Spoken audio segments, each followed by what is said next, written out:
국민의힘 김정재 의원 그리고 더불어민주당 백혜련 의원 두 분입니다. 안녕하십니까? 안녕하세요. 네, 안녕하세요. 네. 반갑습니다. 예, 백 의원님 2주 만에 이제 뵙게 됐는데 네. 오늘 굉장히 화사하게 입고 나오셨어요. 요즘 국민의힘이 좀 내용이 심해서요. 아. 네, 격려차. 아, 격려 메시지로 네, 이렇게 또 붉은 계열의 의상을 입고 나오셨습니다. 감사합니다. 예, 김정재 의원님 네. 오늘 여쭤볼 게 참 많습니다. 아유, 예, 네. 오늘 안 나오려고 하셨다고요. 아니 뭐 워낙에 지난주에 얼토당토하는 기자회견을 보고 나니까 갑자기 제 이름이 거명돼 가지고요. 이거 뭐 또 대응하면은 제가 한마디 하면 또 우리 저 이준석 대표님께서 10마디 하실 것 같아서 그래서 오늘 좀 자제 방송을 안 나왔으면 했는데 그래도 뉴스 라이더니까 네. 예, 또 뭐 할 말은 해야죠. 아유, 알겠습니다. 네. 자, 일단 김정재 의원님께 좀 여쭤봐야 될 것 같아요. 네. 그 주말 사이 이준석 대표 기자회견에 이제 파장이 계속되고 있는 상황인데 국민의힘 내부에서 이게 좀 반응이 어떻습니까? 내부는 좀 부글부글한다 이런 얘기도 있고요.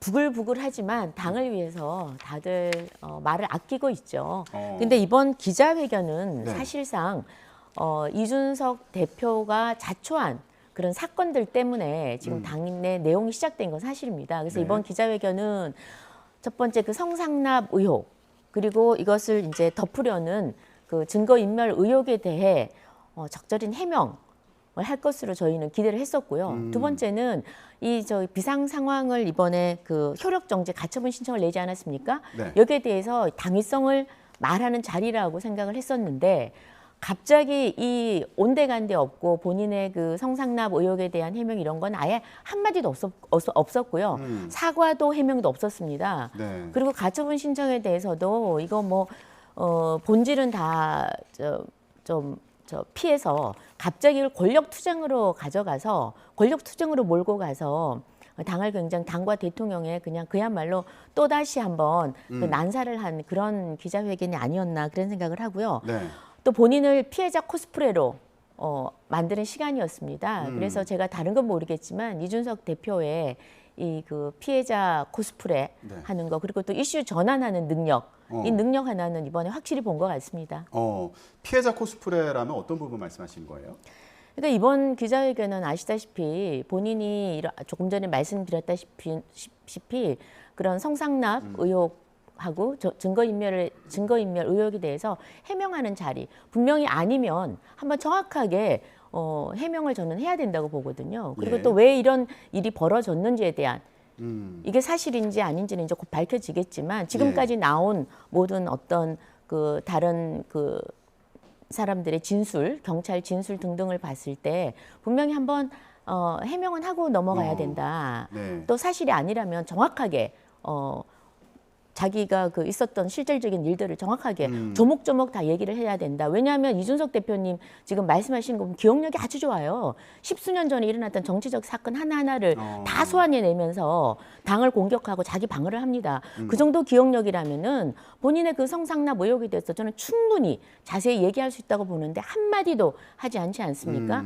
그래서 이 부분에 대해서 당당히 좀 얘기를 했으면 좋겠고 그다음 그 이외에 이번에 기자회견을 보면 거의 본인이 얼마나 뭐 억울한지 그런 거의 그 분노감 그다음에 또 어떤 뭐 그런 토로의 장이 된 것 같습니다. 그래서 그 와중에 뭐 동료 당과 또는 동료들 그리고 또 대통령에 대한 뭐 직격이라 그러죠. 뭐 직접적으로 공격하는 걸 서슴지 않았는데 굉장히 좀 불편한 자리였죠. 아마도 그 이준석 대표를 지지했던 많은 젊은이들도 이런 식의 태도는 좀 부적절하지 않은가라고 지금 많이 손절하는 분들도 꽤 계시다고 합니다. 네. 네. 알겠습니다. 그건 어디서 들으신 거예요?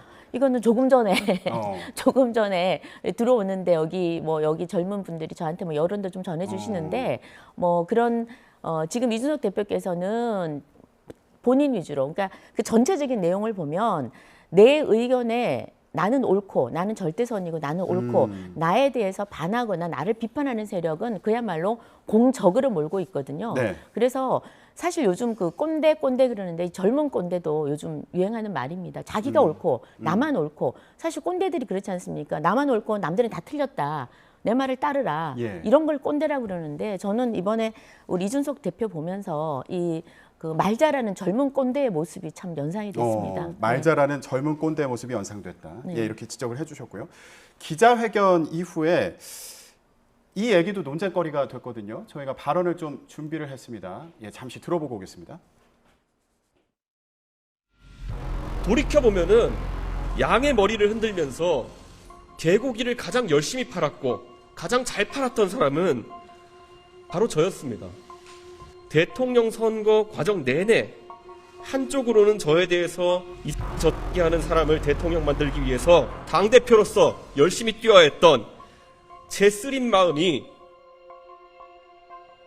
네, 기자회견 이후에요. 이거 개고기가 뭘 의미하는 거냐. 이걸 두고도 이제 또 논쟁이 벌어졌어요. 그래서 이준석 대표 같은 경우는 이게 일부에서 아니 이거 개고기를 가장 잘 팔았다고 하니까 윤석열 당시 후보, 지금 윤석열 대통령 얘기하는 거 아니냐.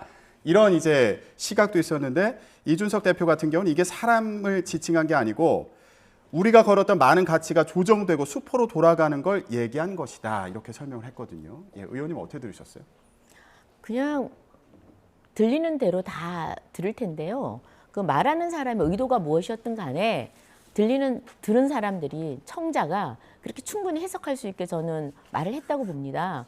본인이 양의 머리를 쓰고 선거 내내 개고기 팔았다. 그리고 자신이 그랬지 않습니까? 자신을 탓한 거고 내가 부끄럽다.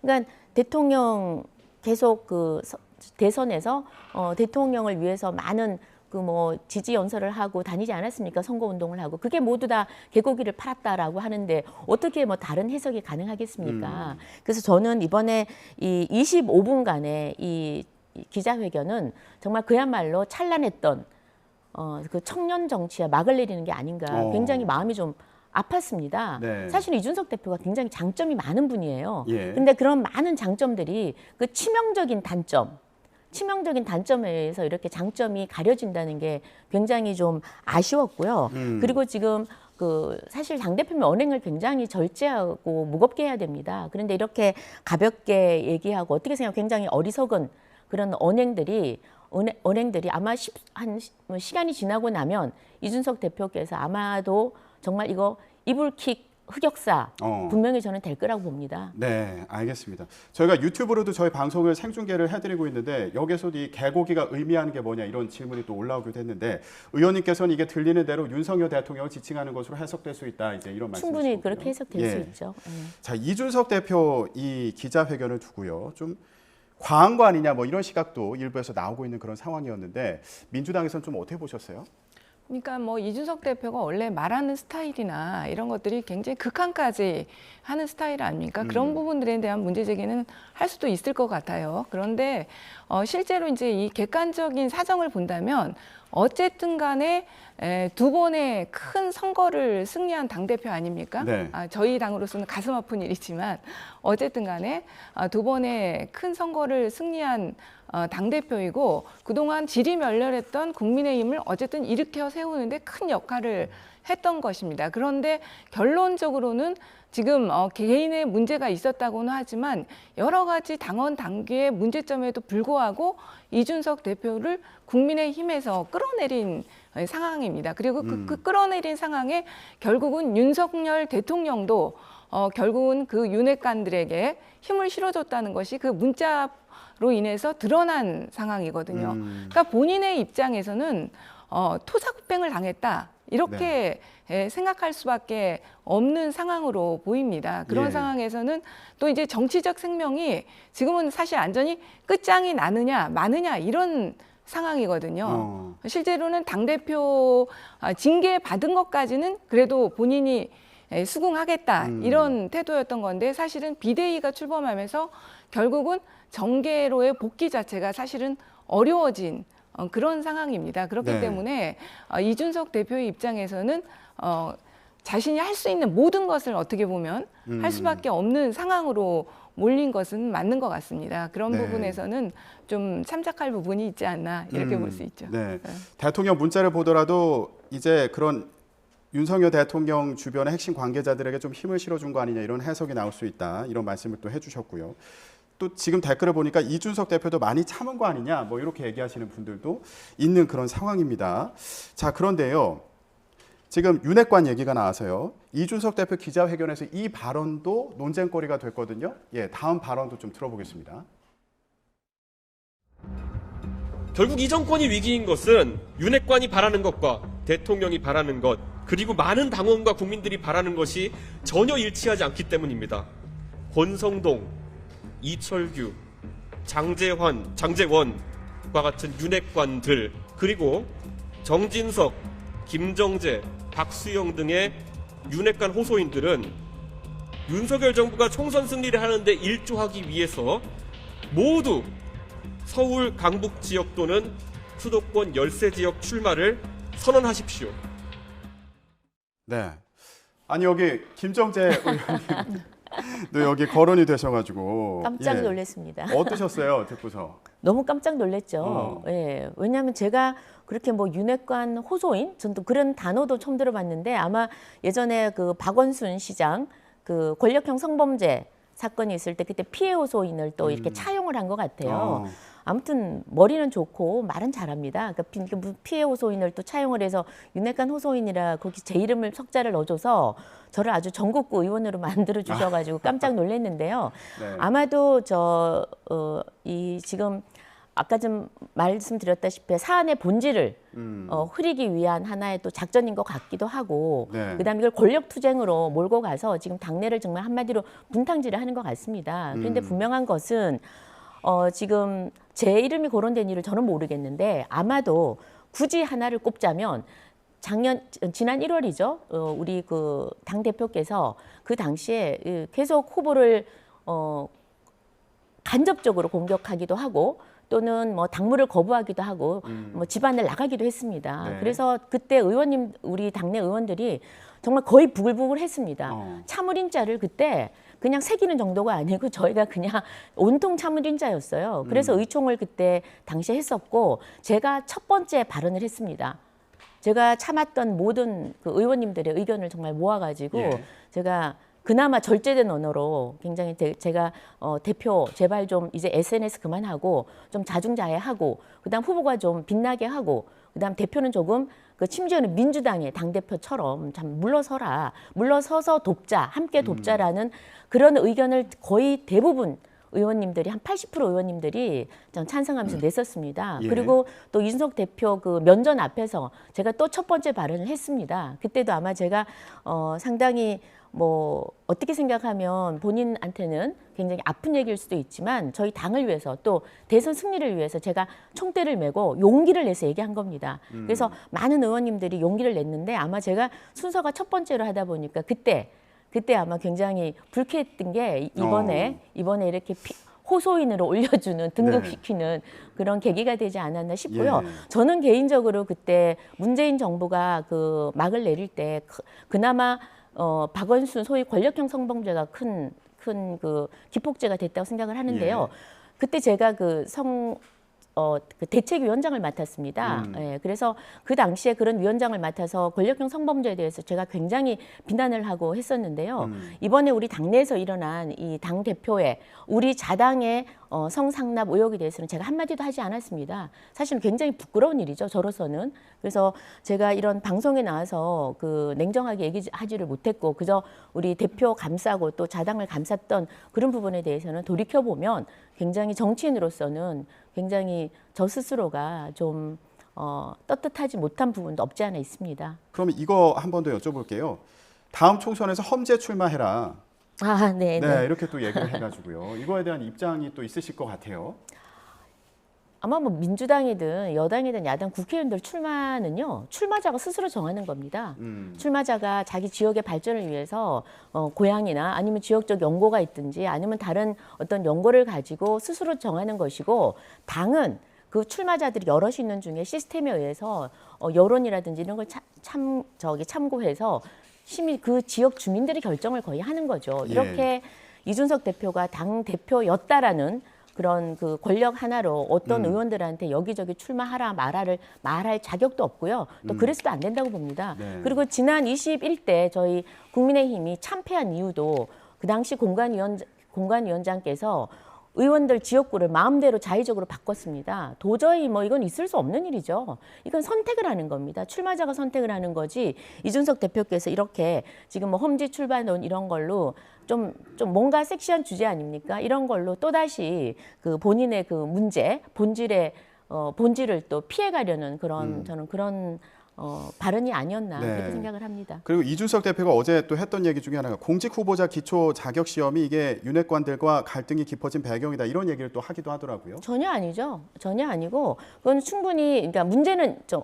어느 정도 좀 앞으로 향후 또 수정될 부분이 있습니다만 전혀 문제가 안 돼요. 자격 시험을 보는 그리고 것과는 그리고 그 예. 자격 시험 보는 것이 어떤 이번에 그 저 공천에 큰 영향을 미친 게 아니라 가장 기본적인 거 어느 수준만 되면 통과를 시켰기 때문에 큰 문제가 크게 없었고요. 문제는 그 실행한 이제 아주 구체적으로 보면은 좀 보완할 점은 많이 발견이 됐습니다만 충분히 보완해서 앞으로도 가장 기본적인 것들은 한 번씩 그런 시험이나 꼭 시험이라는 것이 아니어도요. 뭐 면접이나 여러 가지를 통해서 저는 걸러지는 것도 나쁘지 않다고 네. 봅니다. 그러니까 지금 본질의 사안을 흐리기 위해서 본인이 했던 행동을 내가 한 모든 거는 다 싫어할 거야라고 굉장히 지금 자격지심에 빠진 것 같은데 잘한 부분이 많습니다. 예, 일부에서 네. 그 비례대표 점수 미달자들을 공천하려다가 본인과 크게 다툰 적이 있다. 이준석 대표가 또 그렇게 얘기를 하기도 해서요.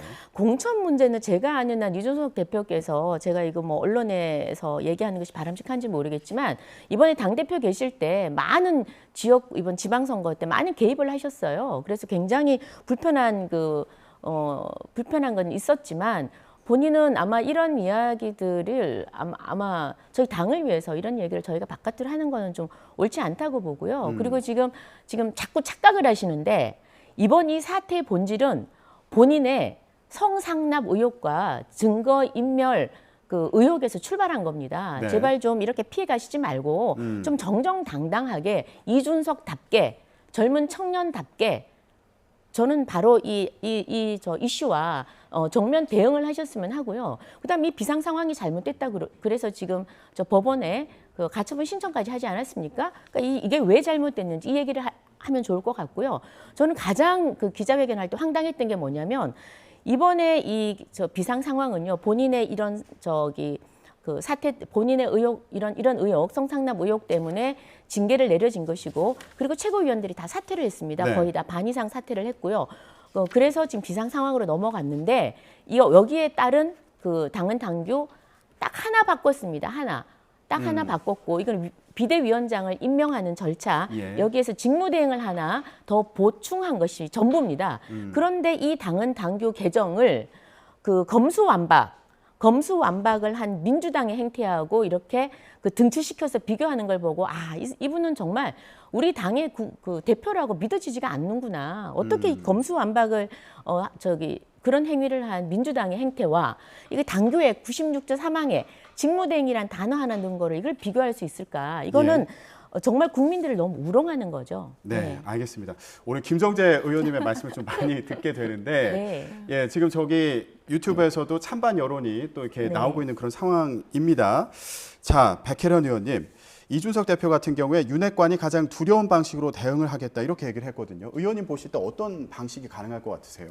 결국은 지금 이준석 대표가 제일 잘하는 게 여론전입니다. 그렇기 때문에 계속해서 지금 본인이 날마다 언론에 출연하겠다 이미 선언을 했지 않습니까? 그래서 그걸 진짜 실천에 옮길 거라고 생각하고요. 계속해서 언론에 나가서 자기가 하고 싶은 말, 주장들을 할 거라고 생각하는데 진짜로 직격이라는 말대로 저는 이번에 이제 계속해서 폭로전이 시작될 거라고 생각합니다. 지금 양쪽 다 이제는 뭐 국민의힘은 국민의힘대로 이준석 대표는 이준석 대표로 할 텐데요. 이준석 대표가 사실 저는 폭로할 건 굉장히 많을 것으로 보여요. 이준석 대표가 그전에도 봤지만 사실 핸드폰 녹취했었지 않습니까? 지금 대선이나 이런 과정에서 얼마 많은 녹취가 있을까 이런 생각이 저는 사실 들어요. 그것이 시기별로 발표될 수도 있고요. 그러면 그동안에 어떻게 보면 국민의힘과 대통령과 일치하지 않던 발언상 일치하지 않던 많은 부분들이 또 밝혀질 수도 있을 것 같다는 생각이 들고요. 그런 부분들에서 굉장히 많은 사실들이 폭로될 것이다. 네. 그렇게 생각이 듭니다. 그리고 이게 김정재 의원님은 자꾸 권력투쟁이 아니라고 하는데요. 국민 누가 보더라도 이거 권력투쟁입니다. 권력투쟁. 확실한 권력투쟁이죠. 지금 그러니까 이준석 대표 성상납 문제가 된 건 사실입니다. 그런데 그것이 문제 삼고 터뜨린 시점을 봐야 된다고 봐요. 이 성상납 문제가 문제된 건 대선 전부터 사실은 문제가 됐지 않습니까? 대선 전에도 문제가 됐고 계속적으로 문제 제기가 됐는데 그 선거 과정에서는 국민의힘에서 한 번도 문제 삼지 않았습니다. 그러다가 선거 다 끝나고 어떻게 보면 이준석 대표의 효용이 다 한 후에 이 문제가 핵심으로 탁 떠오르거든요. 이런 것을 봤을 때 이것은 권력투쟁이라고 볼 수밖에 없다고 보이고요. 예. 앞으로도 제가 볼 때는 이제 지금 이미 전초전이다 어떻게 보면 아직까지도 전초전이다 이렇게 보입니다. 사실은. 예, 그러면 이건 어떠세요? 이제 이준석 대표가 이 비대위 효력정지 가처분 신청을 했잖아요. 이게 법원 심리가 내일이라고 하더라고요. 이게 당일 결정이 날 수도 있다 이런 얘기도 있던데 좀 결론은 어떻게 전망하세요? 이제 가처분은 이제 가장 빠른 시점이 나기 때문에 내일 날 수도 있고 뭐 늦어도 며칠 후에는 날 거라고 생각합니다. 근데 글쎄요 가능성이 저는 반반 정도 사실 된다고 봅니다. 사실 이 법원에서 정당의 문제에 대해서는 그동안 적극적으로 관여하지 않습니다. 왜냐하면 정당의 자율성을 굉장히 인정해주기 때문에요. 그런데 이번 사안 같은 경우는 사실 이준석 대표가 가처분을 신청할 정도로 절차적으로 굉장히 많은 문제점을 가지고 있습니다. 절차적 민주주의 부분에서 사실은 최고위원 사퇴나 그 과정 이런 거에서 문제가 많지 않았습니까? 그러니까 배현진 최고위원 같은 경우 사퇴 선언한 후에 최고위에 들어가서 의결을 하고 이런 절차적 민주주의의 여러 가지 문제점도 있고 당원 지금 개정을 했다고 하지만 그 전에 문제가 됐던 조항들이 제가 알기로는 2-3개가 넘었었어요. 그런 부분들에 대한 문제 제기 그리고 당원 민주주의의 문제도 제기될 거라고 생각합니다. 어쨌든 간에 그 정당의 대표였던 사람이 결국은 자격을 안전히 박탈당하게 되는 사태가 된 거거든요. 그래서 여러 가지 이런 문제점들이 있기 때문에 가처분이 이루어질 수도 받아들여질 수도 있다. 이렇게 보입니다. 이게 가처분이 받아들여진다고 하면 비대위가 이제 출범하자마자 좌초되는 거 아니냐 이런 전망도 있거든요. 이 부분 좀 어떻게 보고 계세요? 저는 법원의 판단을 저희가 가정에서 얘기하는 건 좀 부적절한 거 같고요. 저는 아까 말씀하신 대로 이게 정당의 정치 행위에 대해서 사법부가 판단하는 것은 사실상 부적절한 거죠. 그래서 이런 건 저희가 앞으로 향후에도 이런 상황은 좀 만들지 않는 게 저는 저희가 해야 될 일 같고요.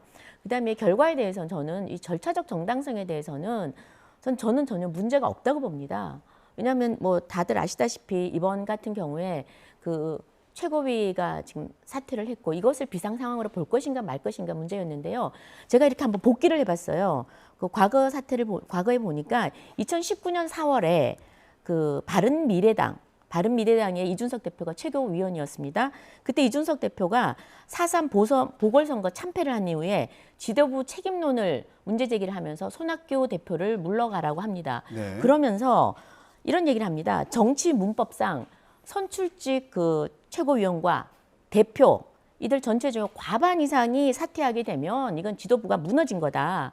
그래서 전대나 아니면 비대위가 출범해야 된다라는 취지로 얘기를 한 게 있습니다. 그런데 이번에 과반수 이상 지금 저희가 최고위원이 물러났어요. 근데 이번에는 아니라는 거예요. 전원이 다 나가야만이 비상 상황으로 갈 수 있다고 이준석 대표는 주장을 합니다. 저는 2019년의 이준석과 2022년에 이준석이 이렇게 달라야 되는 건 뭐냐. 그러니까 결국은 이준석 대표가 했던 말들, 우리가 조국의 적은 조국이라 하지 않았습니까? 그러니까 이준석의 적은 정말 이준석이 이게 아닌가. 과거에 했던 발언들이 지금 다 본인한테는 지금 칼이 되어서 돌아오는 것 같습니다. 간단히요. 그래서 말씀하시죠. 그래서 이 부분은 저는 이 절차적으로 그 최고위가 사퇴하고 그다음에 그 비상 상황으로 가고 비대위로 가고 또 그 과정에서 당은 당규는요. 뭐 저희가 자주 바꿉니다. 예를 들어서 여성 그 정치인을 30%로 하자 또는 25%로 하자 이런 것도 당은 당규는 뭐 하루 이틀 얼마든지 바꿀 수 있고 그러니까 상임 전국위 그다음 전국이 다 거쳤습니다. 그러니까 절차적으로 모든 걸 거쳤기 때문에 저는 충분히 그 법원에서 이런 것들에 대해서 올바른 판단을 해줄 거라 봅니다. 알겠습니다. 의원님 그러면 간단히요. 이준석 대표가 이제 온라인 소통 공간도 개설하고 또 책도 출간하겠다 뭐 이런 입장을 밝히기도 했는데 앞으로 어떻게 해야 된다 보세요? 간단히 한마디로 정리하신다면 의원님 이준석 대표에 대해서요? 무시죠. 무관심이죠. 정치인한테 가장 무서운 매는 무관심입니다. 그래서 지금 관심이 없어진 걸 멀어지기 위해서 지금 저런 모든 행동들을 하고 뭐 여론에 나가서 난타전을 하고 이러는데 그냥 무관심해야죠. 네. 네. 근데 알겠습니다. 무관심할 수가 예. 없는 상황일 거라고 보입니다. 지금 어떤 이미 면에서요? 국민의힘에서도 사실은 대응하기 시작했거든요. 현직들은 아니지만 그 김용호 국회의장님부터 해가지고 계속 대응이 나오고 있습니다. 그리고 네. 이준석 대표의 이 폭로 내용이 이제 수준이 어느 정도인가 문제가 될 텐데 제가 볼 때는 이제 국민의힘이 대응하지 않을 수 없는 수준의 발언과 여러 가지 내용들이 나올 거라고 생각합니다. 그러면 이건 어떠세요? 이준석 대표가 계속 윤석열 대통령을 이슈에 끌어들이는 것 같기도 한데 윤석열 대통령이 뭐 나서서 중재를 한다거나 뭐 좀 그런 움직임이 있어야 된다고 보십니까? 이 이슈와 관련해서 당의 내용과 관련해서 어느 정도 되면 이제 윤석열 대통령이 결자해지를 해야 되는 시점이 있을 텐데 결자해지하려고 나서지는 않을 것이라고 보입니다. 어떻게 될것 윤석열 같으세요? 대통령 같은 경우는 계속 그 본인이 당과는 어떻게 보면 거리를 두는 스탠스로 가려고 하는 모양새를 보이거든요. 예. 그러니까 밑에 사람들한테 어떻게 보면 떠넘기기를 하는 거겠죠. 네. 알겠습니다. 국민의힘에서 다른 이제 의원님들의 대응이 또 어떻게 나올지 무관심하겠다 이렇게 또 말씀하셨으니까요. 앞으로 이 이슈가 어떻게 전개될지 또 지켜보기로 하고요. 이준석 대표의 목소리도 저희가 듣고 싶었는데 오늘 또 연락이 닿지 않아가지고 저희가 오늘은 의견을 못 들었지만 앞으로 또 의견을 듣는 시간 마련하도록 하겠습니다. 정치권 이슈 여기까지 얘기 나누겠습니다. 국민의힘 김정재 의원, 더불어민주당의 백혜련 의원이었습니다. 고맙습니다. 네, 감사합니다. 감사합니다.